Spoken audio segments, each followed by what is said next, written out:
This is our goopy floor. So this is the coil mat with the mortar applied. So the wiring is in there, and it works.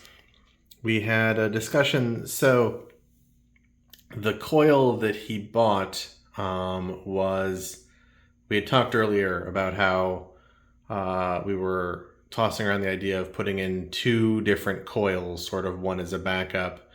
And he realized as he was rigging up the first one, because we had talked about the patterns that would be necessary there, because you can't put them too close together, but you obviously, if you put them too far apart, then you aren't getting adequate heat dispersion. So anyway, upshot of this is the coil, both of the coils could not fit on the thing because they each were too long, and you apparently cannot cut those coils those heating coils very easily.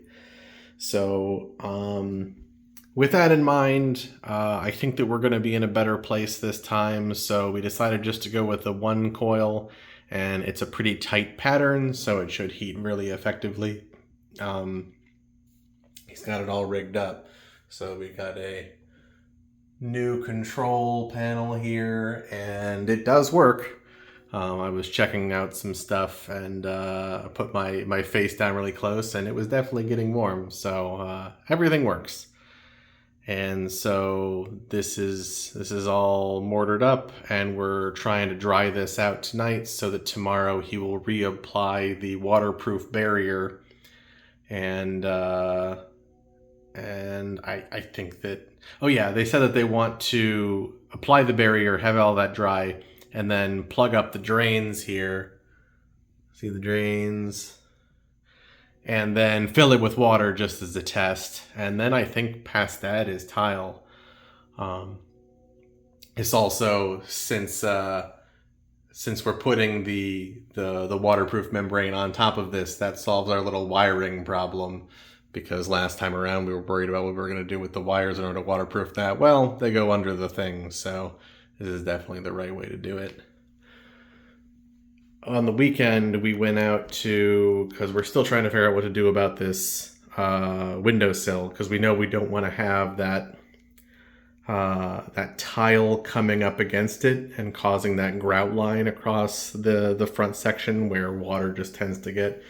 So we think we're going to get another piece of quartz, and it's sort of similar to these, but we can't actually get that pattern without buying a whole new slab of that pattern. So we're just going to try and get a piece of white, bland white quartz that matches the color of the window.